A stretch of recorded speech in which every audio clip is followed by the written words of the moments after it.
네, 주주의 세계로 성공투자 오후 증시의 문을 더 활짝 열어보도록 하겠습니다. 자, 오늘 시장은 강보합권에서 큰 움직임 없이 무난한 흐름을 보이고 있습니다. 자세한 오후장에 대한 흐름 와운의 박우신 파트너와 함께 살펴보도록 하죠. 안녕하세요. 예, 안녕하세요. 네. 자, 먼저 지금의 좀 특징적인 속보를 좀 전해드리면서 짚어볼까 하는데요. 예. 조금 전에 한국은행이 중국 인민은행과 통화스와프 계약을 연장하기로 실무적으로 합의했다라는 뉴스가 1시 50분경에 전해지고 나서 이츠 한부를 비롯해서 가같이 크게 움직이는 것은 아닙니다만 그래도 예. 조금 화장품 관련주들이 꿈틀꿈틀하고 있어요. 예. 어느 정도 좀 긍정적으로 볼 수 있는 뉴스일까요?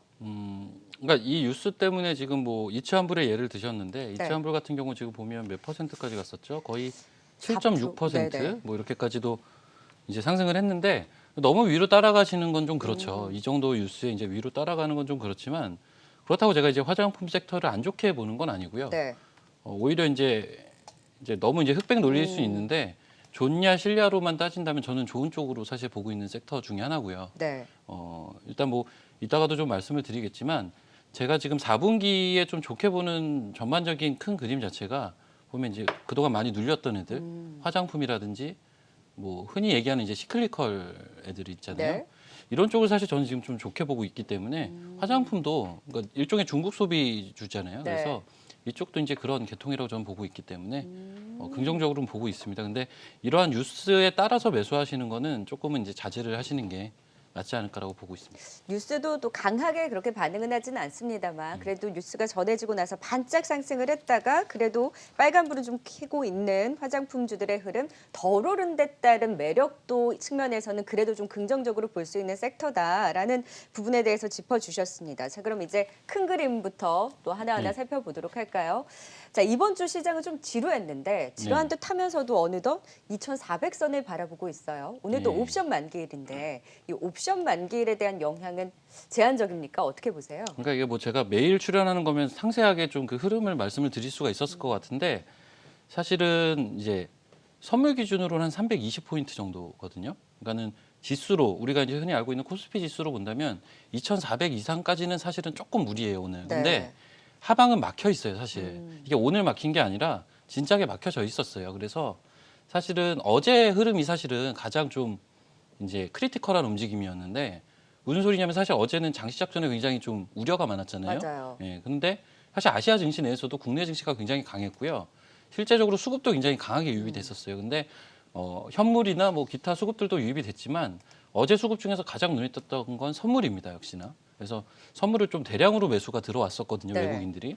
이러한 부분들이 사실은 외국인들 입장에서는 이번 옵션 만기 같은 경우는 요 정도 포인트 한 310, 이제 선물 지수 기준입니다. 한 317에서 320포인트 요 사이가 네. 이익이 괜찮은 구간이고요. 지금 딱 그 자리네요. 예, 딱 그 자리예요. 그래서 사실은 지금 시가가 오늘 아마 320.50 정도로 시작을 했을 거예요. 그러니까는 시가가 아무래도 미국장의 영향을 받아서 갭상을 좀 시작을 하다 보니까 거기에서 또 차익 실현 물량이 조금씩 나오고요. 이러한 부분들이 한번 눌려주는 과정이 있었고 그렇다고 이제 일방적으로 밑으로 뺄 수 없는 그런 만기의 특성이 지금 네. 발휘가 되고 있는 게 아닌가 이렇게 보고 있습니다. 예. 그럼 딱 갇혀 있는 흐름, 정체된 지수의 흐름을 볼 수 있는 거네요. 만기일 이후에도 그럴까요? 그러니까 이제 만기 이후가 사실은 어떻게 중요한 보면 더 중요하기도 하고 주식을 이제 들고 있는 홀더 입장에서 좀 걱정이 되기도 하고요. 걱정을 더 많이 해야 되는 상인가요? 그러니까 저는 약간 걱정 쪽에 무게를 싣고 있기는 해요. 왜요? 그러니까 이게 시장이 안 좋아서의 그런 개념보다는 네. 아무래도 이제 전일장과 그리고 이제 추석 이후에 우리 시장이 계속 이제 반등을 보여왔잖아요. 근데 네. 이 반등의 과정 자체가 저는 뭐 다른 여러 가지 이유들이 있었겠지만 기본적으로는 원래 이제 추석 전에 빠졌을 때 떨어뜨리기 위한 어떤 일종의 공격이라고 해야 되나 파생 쪽에서의 그러한 흐름들이 한번 들어왔다가 한번 잡혔었거든요. 네. 그리고 다음 스텝으로 지금 올라오는 과정인데 이 만기를 앞두고 한 요 정도 포인트가 수익이 좀 괜찮은 구간이었단 말이에요. 근데 어떻게 보면 귀신같이 지금 그 포인트까지 딱 왔어요. 그래서 그러한 부분들이 좀 노려진 흐름들이 아닌가라는 가정이라면 네. 반대로 이제 인위적으로 좀 올라온 흐름들이 있다면 좀 되돌릴 수가 있기 때문에 그러한 부분들이 걱정이 되는 게 하나가 있고 그리고 지금 공교롭게 또 3일 쉬잖아요. 네. 그래서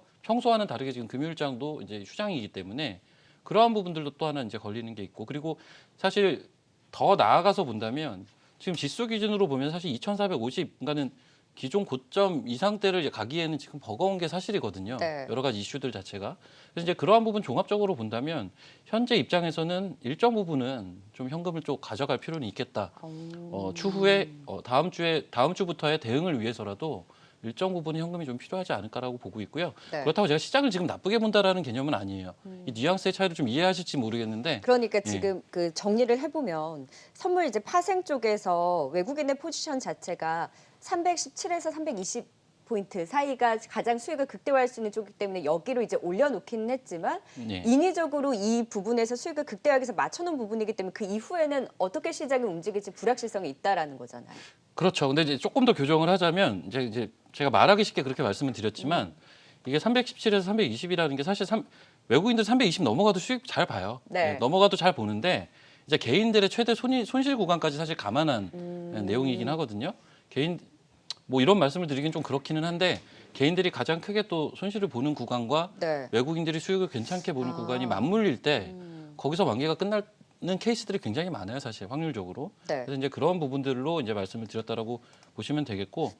수급적으로는 근데 그렇기는 한데 예. 지금 삼성전자도 실적 잘 나왔죠. 예. 미국에서도 추가 부양책에 대해서 선별적인 합의에 대한 얘기도 나오고 있고 대주주 양도세도 좀 유예에 대한 시사되는 부분이 이제 나와서 그래도 이런 부분들은 봤을 때 불안하면서도 그래도 조금 더 안정을 찾을 수 있지 않을까 하는 기대는 그래도 조금 더 확인을 해봐야 되는 걸까요? 자, 지금 삼성전자 호실적 나와서 주가가 어떻죠? 100원 올랐습니다, 지금.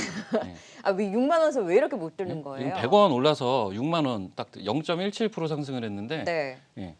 그것 때문에 그러니까 삼성전자는 근데 사실은 뭐 뒤에도 얘기가 나올 것 같긴 한데 삼성전자라는 주식의 성격 자체가 호실적이 나왔을 때 시원하게 가는 적이 또 사실 맞아요. 없어요. 예.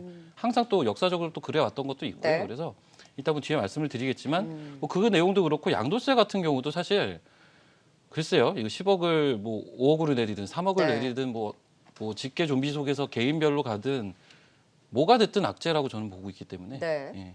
그래서 이제 아, 그러면 다음 주 장에 대해서는 일정 부분 좀 올려놓은 데 따른 되돌림이 나올 수 있긴 하지만 하방 또한 제한적이기 때문에 조금 하방을 보시긴 하지만 그렇다고 또 급격한 하방의 변동성은 아니라는 거잖아요. 말을 질질 흘러내린다라고 생각해도 돼요? 진짜 좀 약간 애매한 것 같은데 저는 이제 10월, 11월, 12월로 놓고 볼게요. 10월 달은 그나마 기대할 게 좀 있는 것 같고 가장 중요한 건 추가 부양안이라고 그렇죠. 보고 있어요. 그래서 이게 이제 우리나라 증시뿐만이 아니라 글로벌 증시를 한 차례 이제 상승을 보일 수 있는 짧게나마 네. 그러한 재료라고 보고 있는데 그거 말고는 사실은 긍정적인 게 딱히 없다라고 보고 있어서 아, 현금은 예. 좀 갖고 가자. 그렇죠. 그래서 이제 11월 달부터는 좀 부담이 되는 구간들이 나올 가능성이 그렇죠. 아주 높거든요. 네. 그렇다면은 예. 아, 이제 지금 지수 레벨부터는 조금 그런 부분들까지도 같이 생각을 하는 게 낫지 않을까 이렇게 보고 올라오긴 있습니다. 했는데 사실 시장 보면은 너무 방향성이 없었잖아요. 종목들도 다 개개별로 움직였었고 예, 예. 이런 지루한 장이 조금 더 이어질 수 있겠다라는 그렇죠. 흐름에 대해서 짚어주셨는데 그래도 좀 시장의 중심을 찾아볼까 합니다. 오늘부터 또 실적 시즌이 본격화됐는데 예. 특히나 화학 업종이 좀 눈에 띄어요. 예. LG화학이 이제 전지보다는 화학이다. 이 화학 부분에 대한 턴어라운드에 대한 기대로 최근에 외국인이 사서 70만 원을 다시금 보는 것이다라는 분석이 있는데 동의하세요? 어떻게 보세요? 뭐 애매한 대답은 진짜 하고 싶지는 않은데요. 반만 동의합니다. 어떤 이유에서요? 그러니까 사실은 그 말 자체에 대해서는 사실 동의하지 않고요. 저는 이제 오히려 2차 전지 쪽이 더 그래도 예, LG화학이라는 주식을 설명할 때 가장 네. 핵심이 된다라고 보고 있는데 뭐 그렇다고 이제 화학 업종에 대해서 또 말씀을 드리자면 일전에도 또 말씀을 드렸던 거는 같은데 화학 업종을 좀 주목을 해야 되는 섹터 중에 하나라고 말씀을 드렸었어요. 이게 가장 큰 이유가 그 당시에도 이제 말씀을 드린 게 결국 이제 화학 업종이라는 게 어떻게 보면 이제 최근 시장에서는 여러 가지 정책적인 것들과 맞물려서 소재 산업에 대한 관심이 굉장히 높거든요. 네. 근데 이제 화학이라는 그 섹터 자체가 대표적인 기초 산업이고요. 이 기초 산업을 발판으로 다양한 소재로 쓸 가능성이 굉장히 높은 그러한 이제 섹터입니다. 그러다 보니까 화학 업종이 원래 예전부터 받고 있던 고유의 멀티플 자체를 뛰어넘고 이제 성장성이 부과가 되면서 조금 더 멀티플을 좋게 받을 가능성이 높거든요. 네. 그럴 때 주가는 제일 많이 오르거든요. 그래서 그러한 부분들을 감안한다면 화학 업종은 전체적으로 여전히 좀 긍정적으로 보고 있고요. 네. 예, 다만 그러면 LG화학에 매매를 대해서 어떻게 해야 될지는 좀 고민이 생기는 것 같아요. 왜냐하면 금호석유도 실적 좋다고 해서 지금 굉장히 많이 올랐죠. 예, 그리고 대한유화는 뭐 2차 전지에 대한 많이 모멘텀까지 올랐죠. 더해져서 또 많이 올랐고 롯데케미칼이라든지 뭐 하나솔루션도 어느 정도 이제 화학 부문에 대한 기대도 있으니까 올라왔단 말이에요. 송원산업을 제외하고는 대부분 다 반영을 하면서 올라왔기 때문에 지금 관심을 가져도 늦진 않나라는 걱정에 대해서는 뭐라고 얘기해 주실 수 있을까요? 그러니까 지금 이제 언급하신 종목들의 공통점이 있어요. 뭐냐면 이게 다 전통적인 화학 섹터에 이제 속해 있는 그런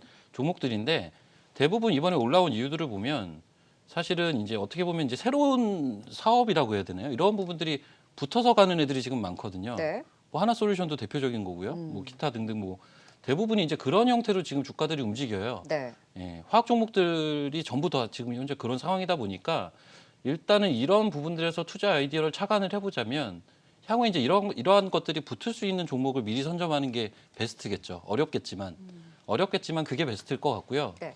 심지어 이제 화학 섹터도 중소형 단으로 가도요. 최근에 이제 이수화학이라는 종목도 좀 급등을 했었고요. 맞아요. 예, 그러니까는 이제 중소형 단으로 가도 새로운 어떤 소재 산업이라든지 어떤 성장성을 붙일 수 있는 것들이 이런 화학이라는 기초 산업의 특성과 맞물려서 붙게 되는 그러한 스토리가 짜지는 종목들이 갈 겁니다. 그래서 그러한 종목들이 아직도 움직이지 못한 거는 분명 많을 거예요. 뭐가 있죠? 그거는 다음에 말씀을 드리겠습니다. 왜요? 궁금한데요. 제가 지금 종목 같은 거를 너무 이제 많이 얘기하기가 조금 난감해서. 예. 그런가요? 네. 그런 종목을 찾는 작업이 필요하고 그러면 이들 종목을 쫓아가는 전략에 대해서는 지금 시점에서는 조금 늦었다. 쫓아가는 거에 대해서는 전형적인 뭐 트레이딩 영역이라고 보고 있습니다. 그럼 실적 발표 전에 정리를 하는 게 나아요? 실적까지 확인을 하는 게 나아요? 실적이 저는 중요한 팩트는 아닌 것 같아요. 화학 실적 업종. 때문에 올라오는 거 아니에요? 실적보다는 저는 아까도 말씀드렸지만 성장성의 베팅이 들어오는 게 전 더 크다라고 보고 있어서요. 네. 예. 실적이 그렇게 중요한 물론 실적이 아예 간과할 요소는 아니겠지만 네. 지금 이 주가를 상승시키는 가장 중요한 포인트는 아니라고 보고 있기 때문에 그럼 지금 관심 가져도 돼요, 안 돼요? 네. 말씀드렸잖아요. 그러니까 쭉 들고 예. 가는 전략 안에서는 괜찮고, 근데 이제 트레이딩 전략으로 이야기해 주셔서 종목마다 좀 다를 것 같아요. 뭐 네. 예를 들어서 한 종목만 좀 말씀을 해보세요. 대표적으로요, 금호석유 제일 잘 금호석유요? 올랐으니까. 금호석유가 제일 먼저 올라가기도 시작을 했었죠. 네. 이게 사실은 레포트도 좀 자극적으로 많이 나왔었어요. 그 밑바닥에서 올라올 때 뭐 목표가를 막 20만 원씩으로 네. 이런 식으로도 레포트가 나왔던 걸로 제가 기억을 하는데 지금 가격 따라 붙는 거는 저는 반대입니다. 예. 이쪽은 그러면 수익 실현해야 되는 때예요? 예, 저는 그렇게 봅니다. 그러면 일정 부분 이런 기대감으로 올라온 화학주에 대해서는 많이 올라왔다 싶은 쪽은 결국 수익 실현하고 따라붙는 전략에 대해서는 제한적이고, 그런데 화학 업학을 기본으로 해서 성장성이 담보되는 종목을 선별을 하는 작업에 대한 공부가 필요하다라는 거네요. 그렇죠. 그러니까 근데 그 종목은 말씀 못 완전 해주시고. 베스트로 매매를 하려면 그러한 종목들을 발굴하는 게 1차인 것 같고요. 쫓아가는 이러한 종목들은 것보다. 지금 금호석유 예를 들으셨는데 오늘 9% 오르고 있잖아요. 그러니까요. 지금 양봉이 세개 6개입니다. 6개 연속으로 발생을 하면서 이격이 좀 많이 벌어졌어요. 네. 예. 음. 그래서 이러한 종목들은 이격이 조금은 그래도 줄어들어 있는 구간에서 진입을 하는 게 맞겠죠. 네. 지금 구간은 좀 좀 애매한 것 부담스럽다. 같아요. 예, 수익을 내기 위해서 들어가기에는 잃을 수 있는 영역이 더 높아 보입니다. 그러면 화학 업황의 일단 실적에 대한 기대로 어느 정도 이미 선반영을 해서 지금은 좀 부담스러운 자리다라고 짚어주셨습니다. 자동차도 사실 그 실적 기대가 있는 업황 중에 하나잖아요. 네. 근데 최근에 보면 19만 원을 앞두고 현대차도 좀 쉬어가고, 네. 그럼 이렇게 좀 쉴 때도 담아볼 수 있나요? 이쪽은? 예, 이쪽은 담아볼 수 있다고 생각을 합니다. 이쪽은 실적 발표 전후 그 일정 상관없이 괜찮나요? 예, 이쪽 같은 경우는 사실 3분기 실적도 좋다고 지금 예상들을 많이 하고 네네. 있죠. 근데 마찬가지예요. 저는 이제 실적도 좋은데 실적 베이스보다는 이제 성장에 대한 베팅을 하는 게 더 크다라고 보고 있고요. 그리고 이제 기아차 같은 경우가 최근에 이제 현대차보다 조금 더 강했었죠. 근데 네. 현대차의 예를 들면 현대차 같은 경우는 사실은 지금 한 8월 중순 이후에는 조금 모르겠어요. 우상향하는 약간 기관 성격의 조정을 보여주고 있잖아요. 네. 그래서 이러한 포인트들에서는 뭐 공략이 좀 가능하지 않을까라고 보고 있고요. 여기선 탑픽 얘기해 주실 수 있으세요? 말씀을 드렸지만 뭐 현대차입니다. 그래도 현대차? 예. 부품주보다는? 부품주 단으로 가면은 탑픽이 있긴 한데 그거는 또 오늘 많이 와운의 파트너로 데뷔하시고 나서 회원 방송을 염두에 두시는 건가? 오늘 말씀 많이 아끼시는데 종목 픽으로 잠시 후에 좀 위안을 삼아 보도록 할게요. 예. 자, 이번에는 3분기 실적 시즌 얘기를 조금 더 이어서 화학 업황과 자동차 업황이 확실히 지금 실적이 좋을 것이다라는 기대감이 높고, 자동차 업황에 대해서 조금 더 긍정적인 시각으로 또 이야기해 주셨는데요. 삼성전자가 실적을 발표를 했잖아요. 예. 영업이익이 12조 3천억 원이면 우리가 생각했던 10조 원을 훨씬 뛰어넘은 어닝 서프라이즈였음에도 불구하고 맞아요. 예. 6만 원의 벽을 뚫지 못한단 말이에요. 예. 이거는 4분기에 대한 우려가 있어서일까요? 아니면 시장이 강하게 가지 못하는 시장 영향이 큰 걸까요? 뭐 때문에 얼마나 더 벌어야 6만 원을 뚫을 수 있는 건가요? 그러니까 이제 모르겠어요. 이제 삼성전자에 대해서는 저는 이제 명확한 생각을 사실은 갖고 있는데 이제 실적이 잘 나왔죠. 네. 12조가 넘었죠. 근데 가이던스가 10조 초반대였는데 사실 최근에 나온 리포트들은 11조 가이던스가 되게 많이 나오긴 했었어요. 근데 이제 그것마저도 훌쩍 뛰어넘는 완전 어닝 서프라이즈죠. 이 정도면. 네. 주가가 가야 정상이죠. 근데 삼성전자는 역사적으로 실적이 좋다고 주가가 잘 가지는 못했던 또 그런 맞아요. 이력이 있어요. 그래서 이제 좀 오늘 같은 경우도 지금 100원 올랐다가 보합됐다가 이러고 있어요. 그러니까 참 이게 개별 종목단에서는 참 말도 안 되는 일인 것 같아요. 개별 종목들은 이러한 실적이라면 이제 움직임들이 그렇죠. 굉장히 다이나믹하게 나오는데 저는 지금 그렇게 보고 있는 게 삼성전자 같은 경우는 지금 이번 실적도 보시게 되면 반도체는 약간 슬로우해지지만 이제 IM 사업부라든지 CE 사업부라든지 이런 쪽에서 올라오면서 이거를 커버 쳐주고 오히려 실적이 굉장히 서프라이즈가 찍힌 건데 지금 삼성전자의 연간 실적을 쭉 한번 보시면요. 삼성전자의 연간 실적이 가장 하이라이트를 친 시기는 2018년입니다. 네. 작년이 아니거든요. 근데 사실 삼성전자 주가 고점은 언제였죠? 올해 초 작년 말이었습니다. 그러니까는 지금 삼성전자 같은 경우 제가 어떤 말씀을 드리고 싶냐면 저는 이제 그때부터 그러니까는 삼성전자가 최근에 이제 가장 최근에 신고가를 쳤을 때부터 네. 어떻게 보면은 삼성전자에도 이제 성장성이라는 부분에 대해서 이 종목을 두고 이제 생각을 하고 있다라고 보고 있어요. 그러니까 대표적으로 파운드리나 뭐 빈메모리나 뭐 아니면 5G나 네. 이러한 쪽으로 여러 차례 지금 수주 소식도 나고요, 투자 소식도 나고 있었는데 사실 삼성전자라는 기업이 현금이 굉장히 많았었거든요. 그러니까는 이 현금만 이제 많이 싸들고 있는 기업들은 공통적으로 사실은 평가를 좀 제대로 받지 못해요.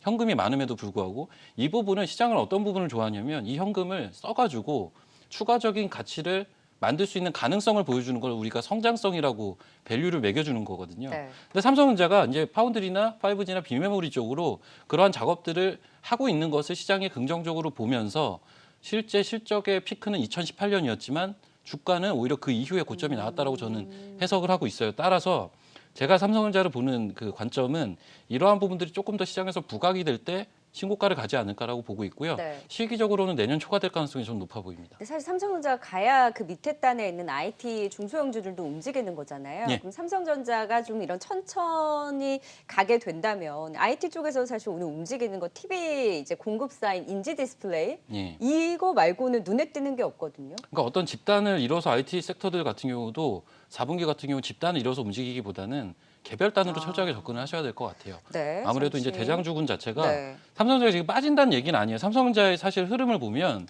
저점 계속 올라오고 고점 계속 올라오고 있어요.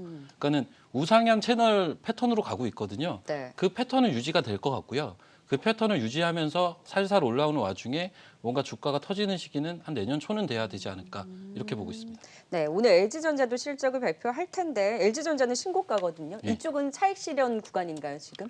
LG전자하고는 하락 이제 전환했네요. 삼성전자하고는 사실은 뭐 조금은 다르죠. 조금 이제 얘기할 수 있는 영역은 조금 다른데요. 사실 LG전자 같은 경우는 뭐 개인적으로는 LG전자보다는 삼성전자를 조금 더 선호하기는 해요. LG전자는 아무리 실적 좋다고 신고가를 경신해도 매매하자고 하시는 분들이 한 분도 안 계시더라고요. 정말요? 네, LG전자는 그 전에 이제 실적 기대가 날 때 움직일 때 볼만하다라는 단기 트레이딩 전략은 이야기하시는 분들이 있었어도 LG전자를 탑픽으로 LG전자 보자라고 얘기하시는 분들은 많지 않으시더라고요. 아 그런가요? 왜죠? 뭐 저도 잘 모르겠는데 저는 많으실 줄 알았거든요. 네. 네, 제가 이제 가끔씩 저도 이제 방송 보고 하잖아요. 네. 가끔씩 보면 LG전자 얘기들 많이 하시더라고요. 그래서 저는 많은 분들이 되게 관심이 많구나라고 생각은 하고 있었는데. 주가는 반영을 하는데 나오시는 분들한테는 저는 딱히 못 들어본 것 같아요. 아 그랬군요. 네. 예. 역시 같은 의견이시네요, 일단. 예. 성장성 측면에서 또 그런 의견을 갖고 계신가 봐요. 예, LG전자가 사실은 이제 가전의 강자잖아요. 그리고 이제 사실은 어떻게 보면 이제 좀 큰 그림 내에서는 코로나 이후에 네. 이러한 부분들이 또 수혜를 입었다라고도 해석이 가능한 대표적인 이제 IT 대형주가 될 수가 있을 것 같은데 글쎄요 저는 지금 구간은 이제 보유자의 영역 같아요. 네. 보유자의 영역 같고 보유자분들 같은 경우는 글쎄요 지금 94,000원대에서 움직여주고 있는데 제가 보는 LG전자의 일단 단기적인 맥스치는 10만 원 트라이 정도로 보고 있어요. 그래서 매력도는 조금 떨어지지 않나 이렇게 보고 있습니다. 예. 네. 자, 그나마 오늘 또 실적을 기반으로 해서 오르는 쪽이 인테리어 쪽, LG아웃시스, 현대리바트, 한샘 이쪽인데 지금 실적 발표를 앞두고 지금 화학, 뭐 자동차 더불어서 지금 이런 인테리어 쪽까지 움직이잖아요. 예. 그러면은 실적 시즌을 두고 이제 관심 있는 쪽은 시클리컬 업종 이쪽에서 조금 더 매매를 해야 된다라고 보세요? 일단 움직이는 부분을 봤을 때? 그러니까 이거는 어떤 얘기냐면 이게 실적 때문에 시클리컬 업종을 보자는 건 사실 아니고요. 네. 실적 시즌임에도 불구하고 아. 제가 제일 관심이 있는 업종은 시클리컬 쪽이다라는 얘기고요. 네. 지금 말씀하신 한샘이나 뭐 LG하우시스 같은 경우 금일 움직임이 굉장히 좋은데 이러한 종목군들은 또 다른 얘기죠. 그러니까 이런 종목들은 지금 실적. 호실적이 반영이 네. 되고 있다라고 저는 생각을 해요. 근데 지금 실적 시즌임에도 불구하고 이제 실적이 주가에 오롯이 반영되는 섹터가 있고요. 네. 오늘의 이제 삼성전자처럼 실적이 그다지 역할을 못 해주는 섹터도 있게 마련인 거고 이거는 섹터들마다 조금씩 성격이 다른 것 같아요. 네. 이런 성격이 다른 부분의 차이는 주가의 위치에 따라서 저는 나오고 있다라고 보고 있고요. 지금 언급하신 그러한 섹터들 한샘이나 뭐 LG하우시스나 뭐 현대리바트나 이러한 뭐 예전에 이제 건자재 업종으로 많이 불렸던 네. 인테리어 업종들 이러한 업종들 같은 경우는 사실은 주가가 한 주봉으로 한번 보시면 다들 완전 밑바닥에서 움직이는 그러니까 오른 게 없죠. 애들이거든요. 네. 그러니까 주가의 위치 자체가 가격적인 밸류 메리트를 같이 동반하는 구간이다 보니까 이러한 실적에 대한 모멘텀을 강하게 받고 있다라고 보고 있고요. 다만 저의 이제 주 관심사는 현재 시점에서는 실적 시즌임에도 불구하고 시클리컬 업종이란 얘기지 실적 시즌에서 시클리컬 업종을 보자. 오. 요거랑은 좀 얘기가 다르잖아요. 저는 뭐 철강 쪽에서 최근에 이제 뭐 턴어라운드다, 뭐 화학도 그렇고 이런 쪽에서 움직임을 가져가서 시크릿컬 업종을 이야기해 주신 줄 알았더니 네. 실적 시즌임에도 불구하고 나는 이쪽을 보겠다. 예. 보신 그런 이유가 성향이 뭐예요? 더 강합니다. 어느 쪽을 일단은 그럼 제일 가장 보세요? 큰 이유는 제가 지금 연말 이제 4분기 때 그나마 모멘텀으로 볼 수 있다라고 제가 생각을 하는 게 추가 부양안이라는 말씀을 좀 드렸는데 네. 이게 추가 부양안이라는 게 결국은 어떤 섹터한테 가장 혜택이 갈까요? 그러니까는 코로나 때문에 피해를 봤던 섹터들한테 가장 혜택이 갈 수밖에 그렇죠. 없는 이슈잖아요. 그래서 이거는 비단 우리나라뿐만 아니라 전 세계적으로 그러한 현상이 나타나지 않을까라고 보고 있고 실제 미국 시장의 움직임도 최근에 변동성들을 계속 야기시키고 있지만 그리고 대부분의 분들은 우리가 흔히 하는 기술주나 뭐 테슬라나 이러한 주가 애들 관심이 많으실 텐데 그 안에서 완전 밑바닥에 있던 철강주라든지 네. 에너지 관련 섹터라든지 이러한 종목들이 굉장히 강하게 최근에 올라왔어요. 지수가 등락을 보이는 과정에서도. 근데 얘네들의 그 모멘텀이 뭐였냐면 구조조정 이슈가 있었고요. M&A 이슈가 있었거든요. 즉 이제 코로나19로 인해서 어떻게 보면 이제 피해를 봤던 대표적인 섹터들이 뭐 이제 경기 민감 관련돼서 시클리컬이라고 볼 수도 있겠고요. 내지는 이제 코로나 관련돼서는 뭐 컨택이라고도 볼 수가 있겠죠. 이러한 애들이 결국은 실적은 분명히 지금 안 좋겠지만 어쨌든 너무 그동안 안 좋다 보니까 그리고 눈높이가 많이 낮아져 있다 보니까 네. 거기에 대해서 주가 자체는 너무 싸다 보니까 메리트가 이제 살아나는 구간에 진입을 했다라고 보고 있고 이러한 애들이 이제 구조조정이라든지 여러 가지 일들을 하면서 이러한 부분들을 시장은 이제 얘네들이 이제 바닥을 탈피하려는 그런 움직임들을 보여주고 있다. 그러니까 산업이 재편되고 있다라는 형태로 받아들이는 것 같아요. 이러한 부분들은 당연히 이제 호재로 받아들여질 것 네. 같고요. 따라서 이제 시장에 현재 나와 있는 중요한 내용이나 이러한 네. 부분들을 감안한다면 이쪽이 좀 긍정적이지 않을까. 그래서 이제 4분기에 제일 관심을 갖고 있습니다. 화장품도 그렇고 그러면 그런 철강이라든지 인프라 지금 말씀해주신 코로나 피해주로 대변된 컨택 쪽 같은 경우도 덜 오른 데 따른 좀 매력의 공통점이 있는 그런 부분에 조금 더 포인트를 맞춰 주신 것 같네요. 예. 자, 그러면 이제 오늘 장 종목 픽으로 이제 종목으로 정리를 해보도록 할게요. 예. 앞서서 종목을 아끼셨잖아요. 여기서 좀 풀어주시죠. 뭐 한 종목만 풀겠습니다. 네. 예, 이랄콤이라는 종목을 좀 말씀을 드리고자 하는데 이거 근데 좀 많이 올라온 종목 아니에요? 예, 아시네요. 예. 이게 네. 사실은 제가 예전에 그 미스터 주식왕 할 때 한번 얘기했다가 좀 시끄러웠던 종목입니다. 아, 그래요? 예, 제가 얘기했더니 너무 그때 급등이 나와가지고 저로서도 사실은 그게 사실 그 당시에 대본에 없던 거를 제가 기분이 좋아서 풀었다가 네. 좀 된소리 맞았는데 결국은 이거는 제 말이 맞았던 게 증명이 된 것 같아요. 네. 주가가 계속 올라가고 있거든요. 근데 제가 이 종목에 지금 주목을 이 시점에 하는 이유는 아까 전에 이제 삼성전자에 대해서 제가 좀 말씀을 드렸잖아요. 그 부분하고 좀 비슷하거든요. 무슨 네. 소리냐면 이 회사는 LCD 업체입니다. LCD BLU 업체예요. 그러다 보니까 이 LCD 산업은 사실 사양 산업이다 보니까 시장에서 평가를 받을 수가 없었어요. 그동안. 그래서 장기적으로 3년 이상 이제 하락을 했는데 그러한 과정 속에서 이 회사가 이제 한 대표적인 일이 6월 중순경에 그 비메모리 반도체 회사를 200억을 들여서 인수를 했거든요. 네. 근데 이 200억을 외부에서 조달한 게 아니라 자체 조달을 했어요. 왜 그러냐면 이 회사는 현금을 1,000억 이상 보유를 하고 있었거든요. 그 당시에는 심지어 시총이 1,000억도 되지를 않았었는데 현금을 1,000억 이상 보유를 하고 있었단 말이죠. 무슨 말씀을 드리고 싶냐면 아까 전에 이제 삼성전자 얘기를 할 때 삼성전자가 가장 큰 장점이 현금이 많다라는 거였는데 네. 이 부분을 파운드리나 기타 비메모리나 이쪽으로 이제 투여를 하면서 거기에 대한 평가를 저는 해주고 있다라고 보고 있는 거거든요. 이랄콤이라는 이제 개별단의 종목으로 가도 저는 같은 맥락이라고 보고 있는 겁니다. 그래서 그러한 맥락에서는 주가가 위로 갈 수 있는 퍼포먼스가 충분히 나올 수 있지 않을까라고 보고 있고요. 이렇게 올랐어도요. 이렇게 올랐어도 아직 시가총액이 좀 쌉니다. 시가총액이 지금 1,400억 정도 하고 있거든요. 얘네가 갖고 있는 현금만 1,000억 정도 되고요. 사실은 6월 달에 이제 이미 비메모리 반도체 회사를 하나 인수했지만 추가적으로 인수할 가능성도 저는 좀 이미 현금이 많기 때문에 네.